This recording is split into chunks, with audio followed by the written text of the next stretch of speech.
پاکستان میں زیتون کے 45 لاکھ درخت 30,000 ایکڑ رقبے پر لگائے جا چکے ہیں، جن سے گزشتہ سال 1,500 ٹن زیتون کا تیل اور 860 ٹن زیتون کا پھل حاصل کیا گیا ہے۔ اور گزشتہ سال ہی پاکستان نے زیتون ایکسپورٹ بھی کرنا شروع کیا ہے۔ اسی کے ساتھ ساتھ اٹلی نے پاکستان میں 32 کروڑ روپے کی لاگت سے آلیو ڈیولپمنٹ کا ایک نیا پروجیکٹ شروع کیا ہے۔ اس کو ڈسکس کریں گے اور آپ کو بتائیں گے کہ پاکستان میں آلیو کا کیا پوٹینشل ہے اور پاکستان کب تک آلیو آئل میں خود کفیل ہونے جا رہا ہے۔ السلام علیکم ویورز، میں ہوں آپ کا میزبان عبد الرحمان۔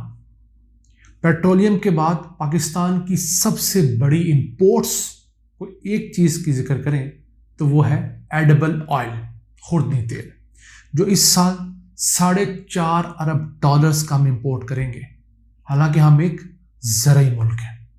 اور یہ حال اس ملک کا ہے جس ملک میں اللہ کی جانب سے 10 کروڑ پلے پلائے زیتون کے جنگلی درخت موجود ہیں، جن کی صرف اگر ہم گرافٹنگ ہی کر لیں، ہم نے نیا درخت نہیں اگانا، پرانے جو درخت ہیں جو جنگلی زیتون ہے اس کے اوپر اگر ہم اچھی کوالٹی کے درخت کی قلم کاری کریں تو 3 سال کے اندر یہاں سے پروڈکشن کا آغاز ممکن ہے۔ ایسے 10,000 درخت باجوڑ کے اندر پروڈکشن دے رہے ہیں۔ پورے ملک کے اندر جہاں جہاں لوگوں نے کوشش کی بہت اچھے رزلٹس آ رہے ہیں، لیکن ہمارا حال دیکھیے کہ ہم نے زیتون کے اوپر اس طرح کام ہی نہیں کیا۔ حالانکہ پاکستان میں زیتون لگانے کا سب سے پہلا پروجیکٹ اٹلی کی مدد سے 1986 میں شروع کیا گیا۔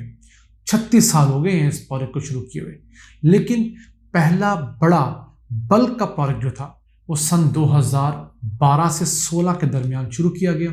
شہباز شریف کا دور تھا، پنجاب کے اندر آلیو ویلی بنائی گئی پوٹوہار کے ایریا میں، اور اسی کی وجہ سے پاکستان میں ایک ٹرینڈ چلا، کیونکہ کسان کو جب تک آپ ٹرین نہیں کریں گے، پھر اس کے ساتھ اس کو پودے نہیں دیں گے، اس کو کوئی فائدہ نہیں ہوگا۔ تو اب اگر آپ نے پودے لینے ہیں تو پنجاب کے اندر بارانی ریسرچ انسٹیٹیوٹ چکوال اور اسلام آباد کے اندر پاکستان ایگریکلچر ریسرچ کونسل اور اس کے دیگر دفاتر جو ملک بھر میں موجود ہیں، وہاں سے اس کے پودے لے سکتے ہیں۔ صرف اسی سال سن 2022 میں اب تک PARC Pakistan agriculture research council 8,08,000 پودے کسانوں کو دے چکے ہیں، جن کے بعد اب تک ملک میں کل لگنے والے جو پودوں کی تعداد ہے وہ 45 لاکھ سے بھی تجاوز کر چکی ہے۔ ہم اس کو بڑا محدود کر کے اب تک شیئر کر رہے ہیں، ورنہ جو میری ذاتی کیلکولیشن ہے یہ تعداد تقریباً 50 لاکھ تک پہنچ چکی ہے، کیونکہ گزشتہ سال تک یہ 42 لاکھ تھی۔ تو یہ پاکستان میں ایک بڑا ہیلدی ہم ایک کمپٹیشن لوگوں کے درمیان دیکھ رہے ہیں، ایک چینج ہے۔ کیوں کہ آلیو جو ہے اب وہ پروڈکشن پہ آ گیا ہے۔ 3-4 سال پودا لیتا ہے میچور ہونے میں، تو ابھی اس کے شروع کے پھل ہیں، 3-4 سال ابھی بہت زیادہ پھل نہیں دیتا۔ تو 1000 سال اس پودے کی ایج ہوتی ہے، یعنی کہ اگر آپ لگائیں تو آپ کی آنے والی کم از کم 20 نسلیں اس باغ سے آمدن کما سکتے ہیں۔ دیکھیے کیسا متبرک درخت ہے۔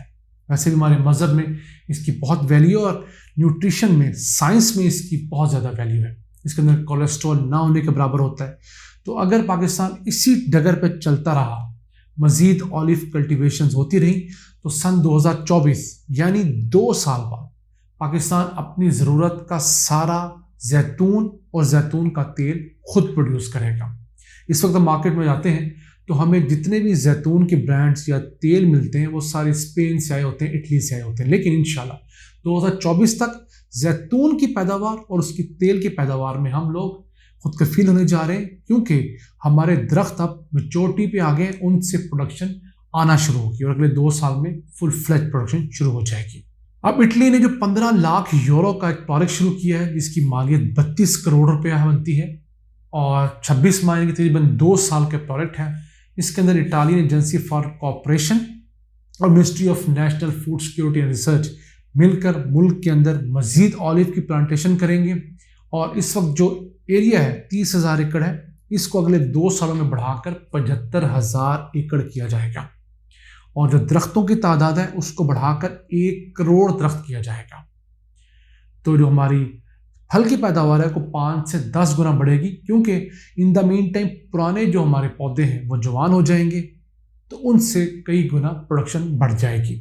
اسی کے ساتھ ایک اچھی خبر یہ بھی آئی ہے کہ پاکستان کے چند علاقوں میں جیسے قلعہ سیف اللہ بلوچستان اور کچھ باجوڑ کے علاقوں میں، وہاں پر جو اولیو کی جب کرشنگ کی گئی تو اولیو آئل کا کانٹینٹ جو ہے وہ یورپ سے زیادہ نکلا ہے، یعنی کہ ہم نے بیج یورپ سے منگایا، اسپین سے، اٹلی سے منگوایا۔ وہاں پر جو اولیو کو کرش کرنے کے بعد نارملی آئل نکلتا ہے 16-17%، بڑا اچھا کنسیڈر کیا جاتا ہے۔ پاکستان میں 21 سے 24% آئل نکلا ہے اور بڑی فائن کوالٹی کا آئل ہے۔ اس وقت ملک میں 9 سے 10 ایسے آئل ایکسٹریکشن پلانٹس لگ چکے ہیں۔ اس کے بعد اب اولیو کا اچار، اولیو کے پتوں کی چائے، اولیو سے جو بام بنتی ہے اور بہت ساری چیزیں جو ہیں، جیم وغیرہ، اب وہ اولیو کے بن کر مارکیٹس میں اویلیبل ہیں۔ بڑی بڑی سٹورز کے اوپر آپ کو مل جاتے ہیں، ابھی چھوٹے سٹورز پر نہیں پہنچے، لیکن انشاءاللہ 2-3 سالوں میں آپ دیکھیں گے کہ اس کا ایک ایسا فلڈ آئے گا کہ بلے بلے ہو جائے گی۔ اس کے ساتھ ساتھ اب اولیو جو ہے ملک کے تمام حصوں میں لگ رہا ہے، پنجاب میں، کے پی میں، سندھ میں، ایون تھر کے اندر بھی اولیو لگ سکتا ہے۔ بہاولپور پنجاب کے اندر ایک ریگستانی علاقہ ہے، وہاں پر اولیو کا کامیاب تجربہ ہو چکا ہے۔ بلوچستان، قلعہ سیف اللہ وغیرہ، چمن کے علاقے میں بڑی کامیاب پروڈکشن ہوئی ہے۔ اے جے کے آزاد جموں اینڈ کشمیر، گلگت بلتستان، یعنی پاکستان کے پورے رقبے کے اندر اب اولیو کلٹیویٹ ہو رہا ہے۔ ہاں، بہت زیادہ جو صحرائی علاقہ ہے جہاں پر ریت کا کانٹینٹ بہت زیادہ ہے وہاں پر نہیں ہوتا، اس کے علاوہ ہر قسم کے علاقے کے اندر ہوتا ہے، لیکن اس کا جو فیوریٹ رقبہ ہے وہ بارانی رقبہ ہے، جہاں پر زمین ہلکی سی پتھریلی ہوتی ہے، جیسے ہمارا پوٹوہار کا علاقہ ہے، چکوال کا اور جہلم کا، راولپنڈی کا۔ ان علاقوں میں زیادہ اچھی پروڈکشن ملتی ہے اور اس سے جو فروٹ کے اندر سے جو آئل کانٹینٹ نکلتا ہے وہ بھی بہت زیادہ۔ پھر اس پودے کی زیادہ نگہداشت نہیں ہے، یہ بہت زیادہ خشک سالی بھی برداشت کر لیتا ہے، اس کی جڑیں زمین میں بہت دور تک پھیلی ہوتی ہیں اور یہ پانی کو بہت دور سے کھینچ لیتا ہے، اور پھر اس کا جو آئل ہے وہ ہماری صحت کے لیے بہت اعلیٰ ہے۔ دل کے جو مریض ہیں ان کو ریکمنڈ کیا جاتا ہے۔